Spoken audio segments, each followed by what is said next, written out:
Welcome back in. It's the Lions 24/7 podcast. I'm Tyler Donohue, and Penn State football recruiting in focus on this edition of the podcast. Whiteout camp on Saturday. It was Penn State's first prospect camp of the summer. It's going to be a busy June.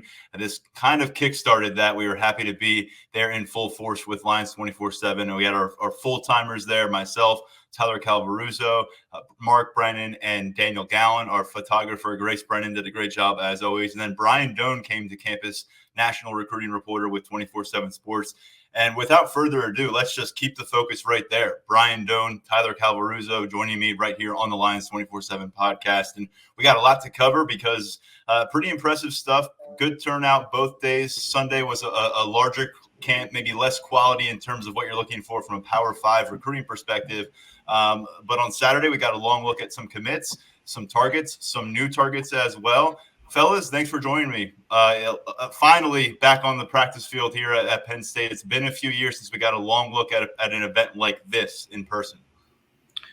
Yeah, I mean, first of all, thanks for having me as always, guys. And it was good to catch up with you guys face to face instead of, this stuff. But yeah, I think, camps are not what they used to be in terms of having just unbelievable talent and depth and all that stuff.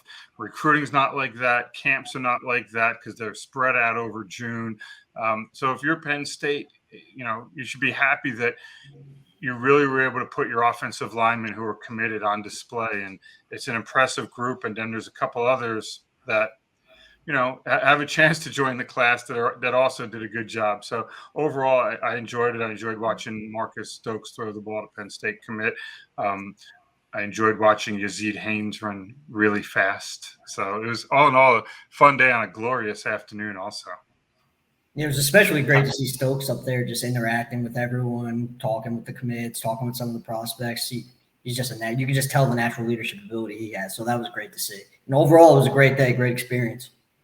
I was going to say, we got some football to talk about, but Tyler, your first time on campus, period. This is your new beat. Overall, general non-football thoughts about what you experienced this weekend? Yeah, it was an awesome trip. 3.5-hour drive, definitely worth it. You get the feeling State College really is a true Big Ten town, just driving around, seeing everything it has to offer. Stadium's incredible. Facilities are incredible. It was a great experience for me. It was great to see all those guys work, and I loved it. Tyler, if you went to the Creamery, you get an F. I didn't go. Well, you get an F. Fail. I left so late. You get an F. There it is. Brian Dohn has applied his grade. And by the way, Tyler, you'll be back pretty soon this month for more coverage on campus. And for people up in arms, why isn't your full-time recruiting reporter living in State College like the rest of you? Trust me, come fall, Friday nights, Saturdays, you'll be glad he's not in State College. He's got a lot of ground to make up, getting out and about, something we weren't really able to do here with all of us living in State College. So looking forward to your coverage this fall. But let's focus on what we all saw on campus. And Brian, you made a good point. Let's go with the offensive lineman to begin, and then we'll get to some of the new offers. And let's start with the 5-star who was on campus, Alex Birchmeier, a guy that you've spoken very highly of in the past year on the podcast. What was your evaluation of the latest look? Yeah, I mean, it's the same. I mean, it's not like he got worse. He didn't lose athleticism or any of that stuff. I know one thing that Penn State loves is the measurement of the triple broad jump. And, while some kids struggled, I think, to get maybe 15 feet, he was able to do 26 feet. And what it shows is explosion, his ability to bend. He's just a natural. He lined up in the one-on-ones at right guard, and I know he had a hold or two in some of that too. But I don't get too caught up in how kids performed in one-on-ones. It's more about their movements, their flexibility, their ability to, use their hands and move their feet. He does all that stuff. Maybe some of the wrestling carried over because he is a very good wrestler as well. But for me, when I watch Birchmeier, it's everything that he has been for the last year and a half since we first started rating him and talking about him. He's just a big kid with length plus athleticism, great family. There's a reason that he pretty much could have gone anywhere in the country. He got done early last July, I think it was, that he committed. But it's just you're just continuing to build with him. He'll be back on campus here in just a couple of weeks for his official visit, that big weekend of June 17th to 19th. Just recently confirming all 4 of the offensive linemen that are part of this class, including Joshua Miller, who was not at this camp, planned to be on campus for their officials that weekend. We're going to leave you out for just another second, Tyler, because you were over at Beaver Stadium watching the quarterbacks and skill players.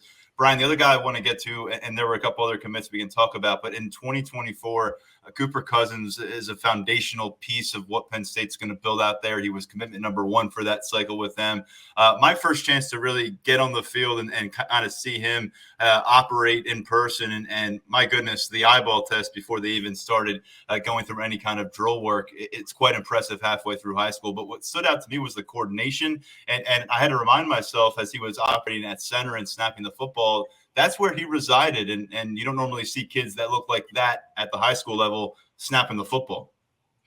No, and I think that's a really good point. You look at Cousins, and he could play guard position. He could probably move out and play tackles. He's got the length. He's got the athleticism. But what I look at is his body. It looks like he's 250 pounds. It doesn't look like he is, going to be a 280, 300-pound kid. It's just – there's still a lot of room for development, obviously. He's a sophomore in high school, for goodness sake. But you look at the frame, and I go back to, talking with Lions 247 when Phil Troutwine first became the offensive line coach and kind of what kind of kids he looked for in body types. And, Cooper Cousins is it. He's long, he's athletic, he's got a lot of room for frame growth with strength development, and that you can put him in the middle of an offensive line in the Big Ten. That's, I'm not saying Penn State's offensive line will be Wisconsin, so I'm very excited for everybody to take me out of context with that. But when you look at Wisconsin's offensive line and just the pure size of it, or Ohio State's offensive line and the pure size of it, those are the kids that are playing center and not the 6'2" kids. And it's just, to me, it was really interesting and amazing to watch him at that size, know that, he can play center. Tyler, you may not have watched the drill work that we did, but you saw a lot of the testing for the offensive linemen. You saw these guys kind of measuring each other up on the field during some pre-camp work. What did you think about Cousins, who, by the way, came in just shy of 6'6", and he's pushing his way towards 300 pounds right now as a rising junior? He's a guy who really just looks the part. Like Brian said, he could do a lot of different things on the line. He seems to have a pretty high football IQ just based on what we were able to see throughout the day. And he's a guy, I really like him moving forward. He's going to be a big part of the future of that class. And I wish I got to see a little bit more of him, but just from what I did get to see in the testing and whatnot, he was a guy who really impressed me, really caught my eye. He looks like he's ready to go right now. Javen Williams, Anthony Donka were the 2 other Penn State offensive line commits, both in the 2023 class on campus, working with not just Phil Troutwine, but also a few of the current offensive linemen, Hunter Norzad, who just arrived as a transfer from Cornell, Nick Dawkins, Lennon Tengwall, among those out there. Brian, overall, this offensive line class, we have some questions about where it moves forward. I'm going to ask about some targets later on. But as currently constructed, continues to look like a strong pillar of what they're working with in 2023. No doubt. And it's interesting when you look at like a Birchmeier, who is further along from a strength development, or Cousins, who, still has some strength, especially in the upper body, he's going to need to add. Javen Williams is really interesting to me because if you're not paying attention, he's putting up ridiculous numbers in the shot and the discus on track and field. And for those wondering why that matters, it's dexterity, it's footwork, it's explosion with the lower body. The thing that struck me with him was he still has a lot of room for development in the strength department in the upper body. So he is making those throws relying heavily on technique, footwork, lower body explosion. He's got great body control. And I go into it, and we have Javen rated very high. And I think after watching him and seeing what he's about, watching him move, the athleticism, I feel really good about it because he's not even close to being physically maxed out. Now, a guy like Birchmeier, who in a pinch could probably play his first year on campus, I think it's going to be a little bit of time before Williams can get there physically, just from a strength standpoint, again, in the upper body. But knowing what he's done, watching his tape, seeing him live, the track and field stuff, he's interesting to to really chart and see how he's going to develop maybe in 2 years. Looking a year down the road at the offensive line position, it's very obvious to see that here in the Northeast region, specifically, Liam Andrews is a name that everyone needs to get accustomed to hearing. He had a strong showing here on Saturday. 2024 prospect. I thought he brought a lot of aggressiveness, a lot of enthusiasm. Love to see that. And Brian, he was kind of front and center as you were working your way through your top performance piece afterwards. Yeah, and I think, Tyler, another word I would use is confident. Right? Yes, he when he won a rep, you knew he won a rep, and not in a bad way, but in a good way. But with him, I talked to him after the camp. I texted with him a little bit after the camp, and there'll be a story coming up later in the week on Lines 247 on him. But he's another kid that you look at him and you think he's 240 pounds. And he's not, he's in the 260s, I think, or I think maybe he told me 275. At my age, sometimes I forget the heights and weights, that they'll tell me to update. But I look at him and one, his last rep really stood out to me. The guy he was blocking tried to go outside on him. Andrews was able to move. Kid cut back across and he just stuck his hand right in the kid's chest, and the kid just went back and end of the rep, and that was it. And I didn't expect him to be able to do something like that, because when you look at him, you realize there's a lot of room for frame development, as there should be. Again, he's a sophomore.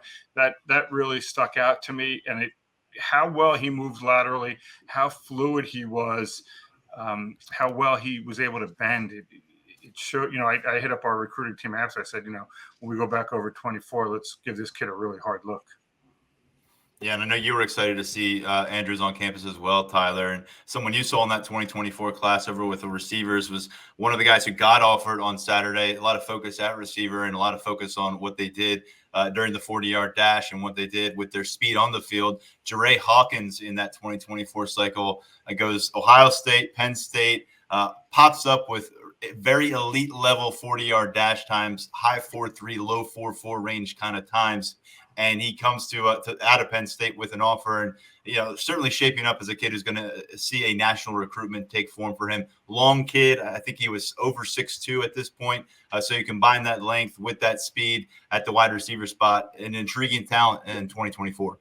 Yeah, man, Jeray Hawkins, that kid can flat out fly, and that's not just track speed, that's not just straight line speed. He uses that speed to help get himself open downfield. He's pretty crisp coming in and out of his breaks. He separates from defensive backs. That's a guy I'm going to have a really close eye on in 2024 moving forward. I feel like his ceiling is just so high with what he could do with his speed as he continues to add upper body strength and as he continues to refine his route running. He's a guy who can really come a long way and emerge as a top target for a lot of prominent programs, Penn State being one of them now that he has an offer. Yazid Haynes was the other offer at wide receiver. This one, notably in 2023, and we've seen some new offers go out, some new official visits get lined up. But here's an in-state prospect, spent a couple months committed to Rutgers, had an official visit planned to Minnesota. Things have changed for him and for Penn State's wide receiver search in quick order. Brian, you caught up with him, with Yazid after the camp. We'll hear from Tyler in just a moment about what he saw on the field. But how did that offer change the complexion of his recruitment? It's an interesting one, right? Because I got home and I'm thinking, this could be a crystal ball pick, and it still could be a crystal ball pick. But a couple of things I'm hearing. There's a chance that not only do they like him at receiver, they may give him a look at defensive back. It's going to be his kind of choice on what he wants to, get looked at as. And he's making the official visit this weekend. But right now, and we're Tuesday, so we'll see what happens as the week unfolds. But the plan is to visit Georgia, visit Tennessee, and then make the official visit to Minnesota as well. It could be a really important June for Yazid, and I'm curious to see where this thing turns in maybe the next 5 days going into the visit and then coming out of the visit. Because, again, this is a Pennsylvania kid who – you want to lock down. He's an in-state kid. He ran, 4.37 or 4.39 with handheld, which, whatever. It's fast. I'm not going to say he's in the 4.3s all the time, but it's fast. And so he is a kid that, in state, you kind of like to move on those kids. And there's a reason that they were offering him and going hard on him. And Kenny Johnson from Dallastown area winds up committing to Pitt, which, I think Penn State is fine with. But yeah, this is not the no-brainer that a lot of people were hoping for. It could turn out good for Penn State. And, I kind of lean that way right now, but it's not the no-brainer.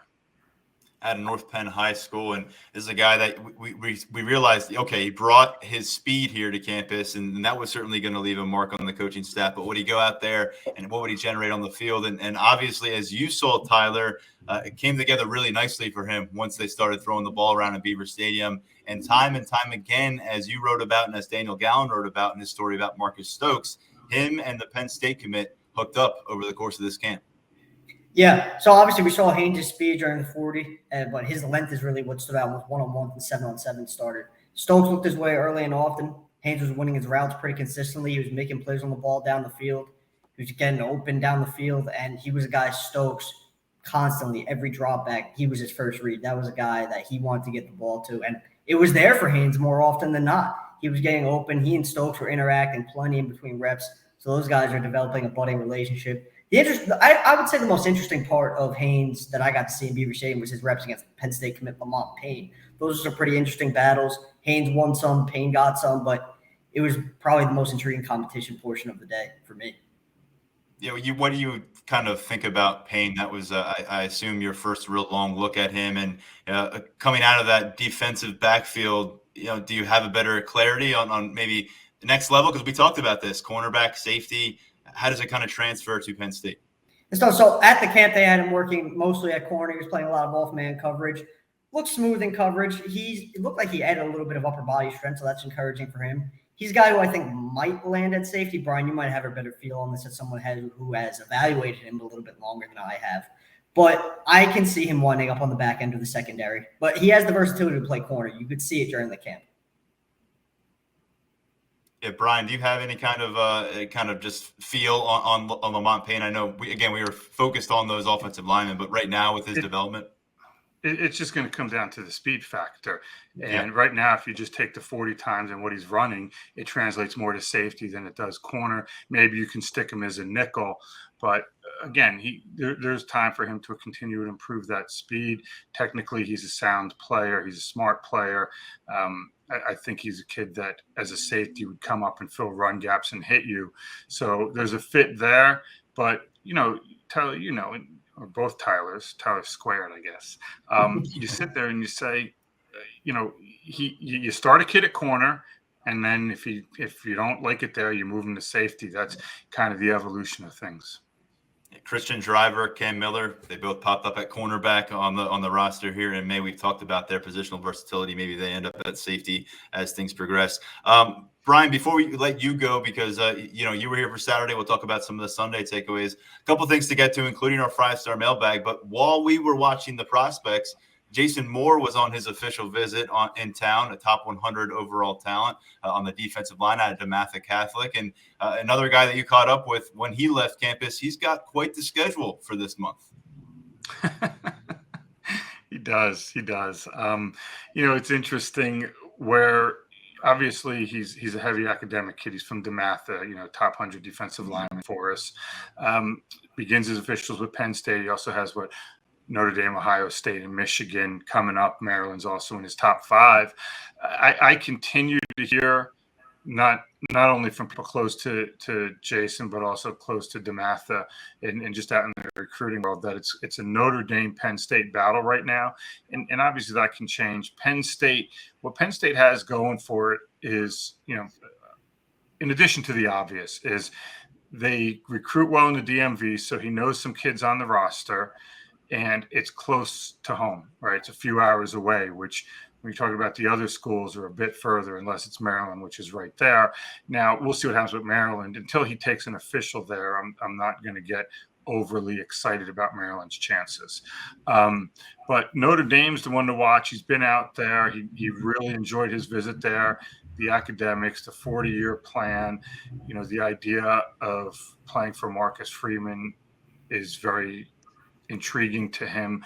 Also playing for a storied school like Notre Dame. Not saying Penn State is not storied, but Notre Dame's a little bit different in that regard. I think it's a battle right there. Right now, I think Penn State has the slight edge. I know people will go crazy over that, but there's plenty of time for changes to be made in terms of his recruitment. He still wants to decide in July. It'll come down to the official visits and then who can get to him after the official visits to have those discussions to kind of, wipe away some of the good feelings from official visit A from school B, C, and D and E. Hey, Brian, while we're talking about big-time defenders out of Maryland, Damian Robinson has joined the Penn State football program. Chop has joined the Penn State football program. We saw him watching a little bit of the camp action with us on Saturday.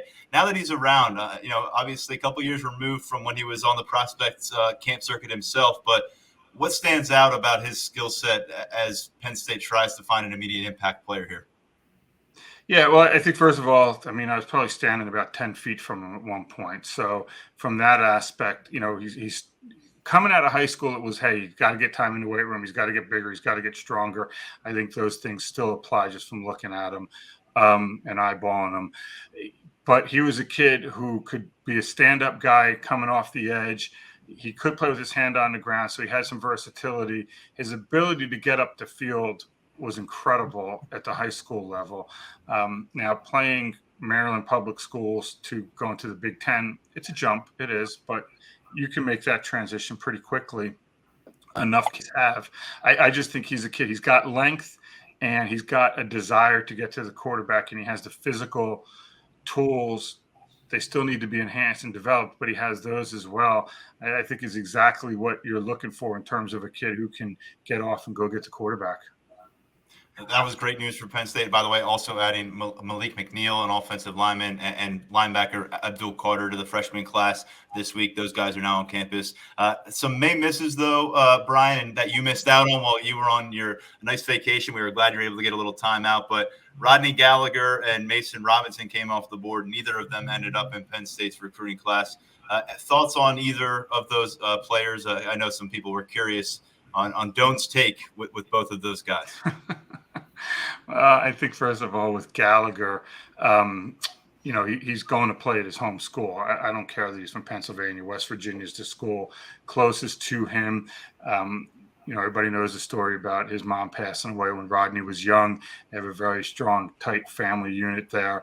So they are close to him. He can come home when he needs to. He's very involved in his community, which this will allow him to be close to the community as well. And, there's no dancing around it. West Virginia is doing a good job with some NIL stuff as well that's really catching the eye of recruits as well. And I think, that plays a part. I'm not saying that plays the major part because there's a lot of other components that go into it, but I think that's a little bit. And with Mason Robinson, he made the visit to Northwestern. It's a good fit from McDonough. Academic school at McDonough, going to Northwestern makes sense. And, I kind of got the sense that Penn State would have taken his commitment if he wanted to go to Penn State, but I never got the sense that the Nittany Lions were pushing really hard to get him. All right, guys, I'm going to drop the 5-star mailbag here right in the middle. We've got a little bit more recruiting to get to between Tyler and I, but Brian, before you go, we'll take a reach in, and here's what we got today. Last summer, it seemed like Penn State added to its recruiting class every few days. Are you expecting a major commitment streak for the Lions sometime soon? Brian, we can start with you. Tyler, get ready. It's coming eventually, but we'll get to your answer after Brian. Penn State is pretty far along in their class already as far as having a good number of commits.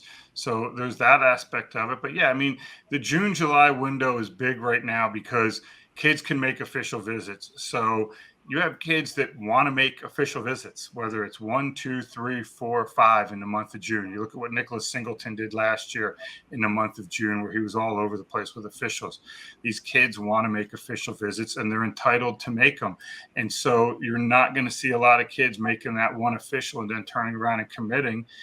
In their eyes and in the eyes of their families and coaches and trainers and everybody else who wants to have a say with them, they want them to go experience everything, get as much free exposure with trips that they can get out of it and see where things lie in July. But yeah, I mean, listen, the schools want to be done. Power 5 schools want to be done for the most part with recruiting by the time training camp starts in late July.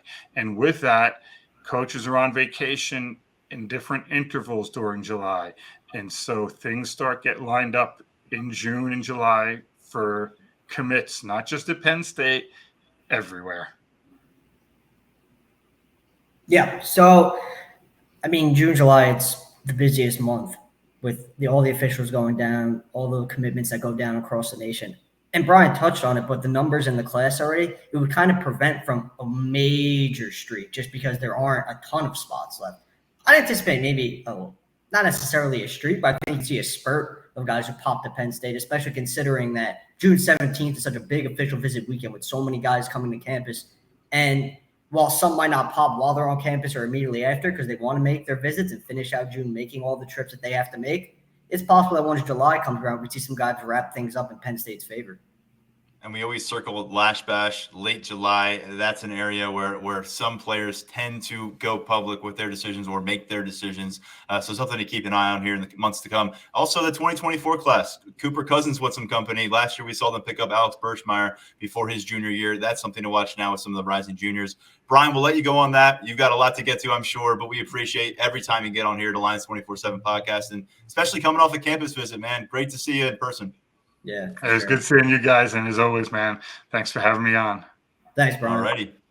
We'll keep the conversation going here because Brian went home Saturday, got to work on interviewing some of those offerees, but we stuck around here. And Tyler, we saw a handful of guys that we want to discuss here on Sunday. Again, it wasn't a duplicate by any means from the Saturday to the Sunday event, but plenty to talk about. Let's start with a player that I'm coming off of the podcast and writing about, Mikey Scott.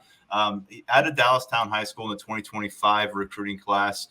He's a player that had a really strong spring track season. The football film was pretty interesting coming off his freshman year, and the guy that I circled going into this thing, it really answered the bell. It took a little while to get these wide receivers engaged where we could really evaluate them, kind of beyond the testing, beyond the stretching, beyond the technical and drill work that they were putting in. Once the ball started flying, the competitive juices started flowing, he really, to me, rose to prominence. Thought he was maybe the star of Sunday afternoon once they started getting into some one-on-one work. And again, just a rising sophomore. He's a guy that when I think it's all said and done is going to be running in the 4.4s consistently. I don't think he knew he was going to be tested this weekend. He was on campus Saturday and Sunday. Told me he did not train for a 40-yard dash. He ended up going sub 4.6. So he's got to pack on some size. But I think right now, a guy who's maybe 5'8" in that range, he's actually got some physicality to his build, as we kind of noted in that lower body. So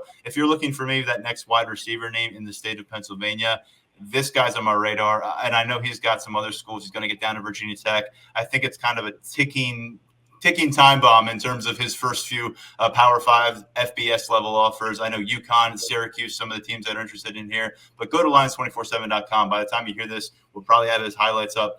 He's the guy I was talking to you about on Sunday, really throughout the process, but especially when we were leaving, because once those competitions started happening, I saw a kid that wanted to push his way to the front of the receiver line. And took me back a little bit in this performance to Anthony Ivey, who came to campus before his sophomore year, really kind of made it clear he was going to end up with an offer from Penn State. Now he'll be on campus in a few weeks as a freshman here. Getting similar vibes here. Not necessarily that he'll end up at Penn State, but that we saw a future Power 5 level, maybe 4-star level prospect saying, hello, this is a little bit of an introduction to me. No, Sunday, it took a while for us to get to the one-on-ones, but it was well worth the wait with the way Scott performed. He was a guy who, like you said, he wanted those reps. He wanted the ball coming to him. And that's something that always stands out to coaches. They want to see the guys who want to get out there and they want to compete, not the guys who just trickle to the back of the line and kind of hide from taking on some of the camp's top DBs. Scott was a guy who I would say – I thought he was going to be a little bit bigger height-wise, but we're talking about a 2025 kid right now. There's so much time for growth. And you mentioned it to me while we were there, man. He just has a strong lower half for a kid who's so young. His calves are huge for a kid that age. It was pretty impressive. And all of that adds into who he is as a player. You could see the lower body strength when he runs his routes. He's crisp. He has good balance. That's the big thing that I saw with him. All of his routes, he maintained his balance, never really lost his footing. That was a major plus. And just as a local kid, he's definitely going to pop onto the P5 radar. This isn't just going to be a couple schools offering. It's going to be multiple. It's going to be 5+ at least to me.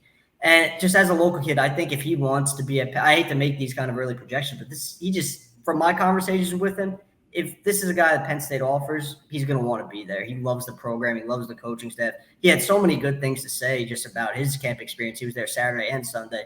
He absolutely loves everything Penn State's doing. And if he gets to that point where he gets an offer from the Nittany Lions, the name Penn State fans should know for sure. But a wrinkle that we should also know here, you're looking at Dallastown teammate Kenny Johnson committing to Pitt, just this past weekend. So they're going to be spending time together. Those two should be quite the tandem based on what I just saw from the younger component of that tandem. But I got to say, that's notable. If things go well with Pitt, if he ends up at Pitt, that could kind of be in play there as well. But I think, certainly a kid who was enthusiastic about coming to Penn State and a player that we'll be keeping tabs on moving forward. I was curious if it would be just kind of a straight line speed track guy, but he has the explosive traits from being a jumper on the track field. And he really was really difficult to deal with at the line. I thought really some of the elusiveness was on display. And I know Taylor Stubblefield paid extra attention to him as the camp wore on. Another player who got some attention from the coaching staff during the camp and after the camp was KJ Duff from St. Anthony's in Long Island, New York. Guy who worked at tight end, wide receiver, was wondering where he would end up position-wise at this camp, and that was kind of the story of his day, a little bit of both. Started out with the wide receivers, worked his way toward the tight ends, and Ty Howell was the coach who kind of gravitated toward him as they were kind of touching base after the process. This is a guy who's not 200 pounds yet, but he is 6'5", pushing 6'6", and a guy who has that length. I mean, it was very apparent as we saw him just warming up for this camp that you wanted to see what he looked like. Was the coordination there? Could he go out and run some routes? Again, had to wait a little while to see that, but he got out working with the receivers. And I thought really outside of Mike Scott, who I just mentioned, he was one of the more impressive guys out there in the open field, bringing down some tough passes. I think he's got work to do in terms of being maybe a more assertive receiver, going up and getting the ball, but physically has so many of the tools you're looking for. I'm not sure how long he'll hold on to the dreams of maybe playing at the wide receiver position in the college level, just because of how his body is forming. Told me he wants it to be a part of the conversation, but he understands what Mother Nature's doing to the process. He'll be down at Florida State and Florida next week. He's going to be working a satellite camp where Michigan staff's going to see him. We'll see if offers come from there, but he's got a few at the Power 5 level at this point. Penn State not pulling the trigger just yet. Wouldn't anticipate it. I think he kind of fit the bill right now as being that mid to high 3-star prospect. And Penn State's going to monitor him through his first few games of his junior season. But this is a guy that when you kind of see that tight end board in 2024, bit of a wild card right now because that physical development, but he's in the region, a guy to keep on your forefront. And we'll have a story up on Lines 24/7 with a bit more on KJ Duff. Yeah, going into Sunday, we knew KJ was a big kid just from the measurables and his tape. But, man, his length and the way he carries his weight really blew me away. That was really impressive stuff to see out of him. And the other thing that really impressed me with KJ is for a guy that size, sometimes at that age, they can be a little bit stiff with their route running. He wasn't. He was pretty fluid for a player who's still growing into his body, essentially. And he kind of generates some speed downfield as he gets going into his routes. So, again, another guy who's going to be on the Power 5 radar. Whether or not Penn State gets involved with the offer remains to be seen. I assume they would probably want to monitor his junior season and see where he goes based on that tape and see how he grows, if he's going to really grow into that tight end role, which at this point, with the way he's skyrocketing in size, you have to assume he's going to be a tight end at the next level. But definitely he was the guy, other than Mikey Scott, who really stood out to me throughout the afternoon. Just with the size, the length, his agility, his everything. He had it. Yeah, I think I still want to see more agility there, and that'll be something he'll have to continue to develop. But for a guy who's kind of had that growth spurt and is in between those two positions, it can look awkward when they run routes. It wasn't there. It wasn't that way on Sunday. So I think he's a guy that ultimately ends up maybe playing in the Big Ten or in the ACC. I don't know if he'll end up having a home at Penn State if that will be an option for him. But I think he's going to end up working his way into that, and a name that we'll continue to see popping up on different camps in the coming months. Now, one quarterback that really kind of stood out among that group, and it wasn't a group of blue chips. And by the way, I want to hear your thoughts on Marcus Stokes a little bit more coming up, because we kind of glossed over him and we shouldn't have done that.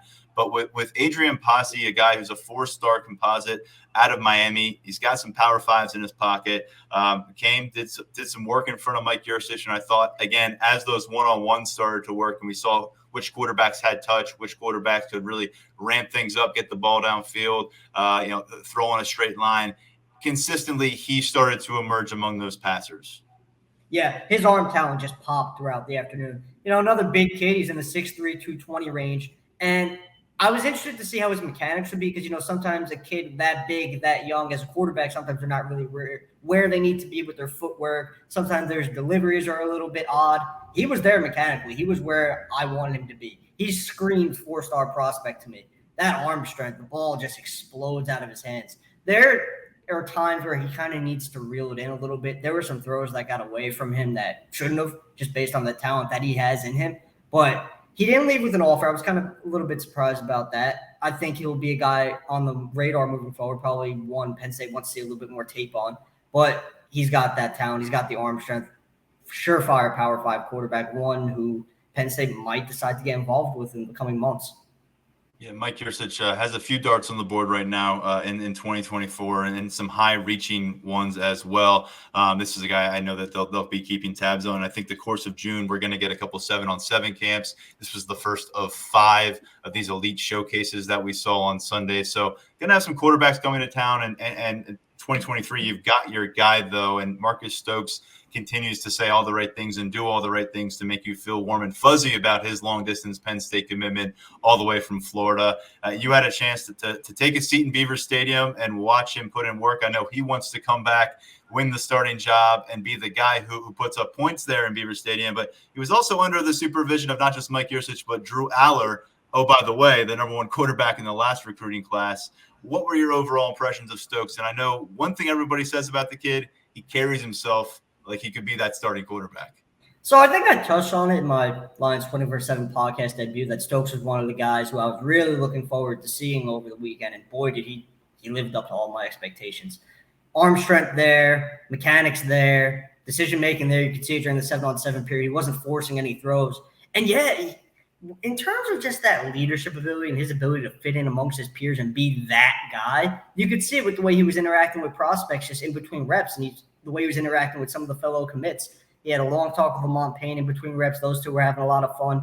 And he spent about maybe 10, 15 minutes during the water break with Drew Aller, just picking his brain. Drew was doing all the talking. Marcus was listening, just soaking in that information. So that was a really cool interaction to see. And Marcus, he's a fun follow on social media. He's going after all these guys that Penn State wants. He's a pretty active recruiter. He loves it. And that's a guy, he just through and through, Nittany Lion. He's so happy to be part of this class, and he's going to be a guy who's a true leader once he does arrive on campus.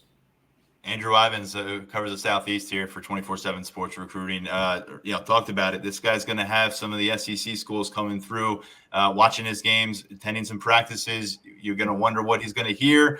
Penn State, can they weather that storm if things get a little bit hot? They're laying a lot of foundation to be able to do that right now. You've done a great job, man. You hit the ground running in the past week or so. I wanted to touch on some of the things that you have reported on. By the way, this Friday, we'll be back on the practice field, and this Sunday for some more Penn State camp action. We got 7-on-7. I got some prospect work. And by the way, Wednesday, something you should check out on Lions247.com. We're going to get James Franklin, a bunch of his assistant coaches on the field. I have an opportunity to catch up on a lot of different topics in between spring ball and preseason camp. So coverage coming your way. We'll address a lot of that on future episode of the Lions 24/7 podcast. But getting back to recruiting right now with you, Tyler, Zechariah Owens, affectionately known as Flapjack, has been a guy in the limelight for Penn State's recruiting 2023 for a while now. Things have taken a turn for Flapjack. Yeah, does not look like any Lion fans are going to be enjoying that nickname for a while longer. So it broke today that he will not be making his Penn State official visit, and he's coming fresh off a Clemson official visit. And he's also just announced that he's going to decide on July 4th. So you kind of read the tea leaves here and see where this recruitment is going. I've submitted a crystal ball for Owens to land at Clemson. I think the writing is kind of on the wall at this point, which is unfortunate for Penn State. I think Owens is a pretty intriguing prospect, and he's a guy that Phil Chartwell could have molded into something special. I think he has that ceiling in him. But hey, it's on to the next. That's the nature of recruiting. I'm going to have a offensive line recruiting update on the board pretty soon, probably by the time this episode goes public. So definitely be on the lookout for that. That is a board that is changing. One name that popped on there for a hot minute was Nick Oliveira. He committed to Cincinnati, although he mentioned Penn State being a dream school, and such is recruiting. Fortunately, you're well versed in all this, and nothing is going to surprise you there. Jordan Hall, I think, is a guy probably can rule out as being an answer for Penn State at the offensive tackle position, coming off of his visit to camp for Penn State last weekend. I look forward to checking out your piece because certainly some clarity is needed, and I think we've seen some new offers go out. Maybe we'll see a few more. Camp season is going to help with that as well. Another visit that is no longer happening, Jalen Braxton. This is one that you reported on as well.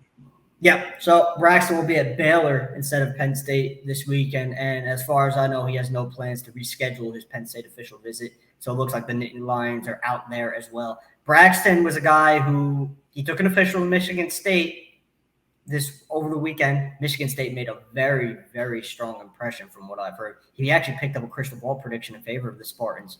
So I think that first official visit, he really hit it out of the park, but he wants to make all these trips ahead of his July 9th decision. I'd still keep an eye on Baylor. I still think they have the local factor working in their favor. LSU, he's called LSU a dream school, so anytime that label gets tossed around, I don't take it lightly.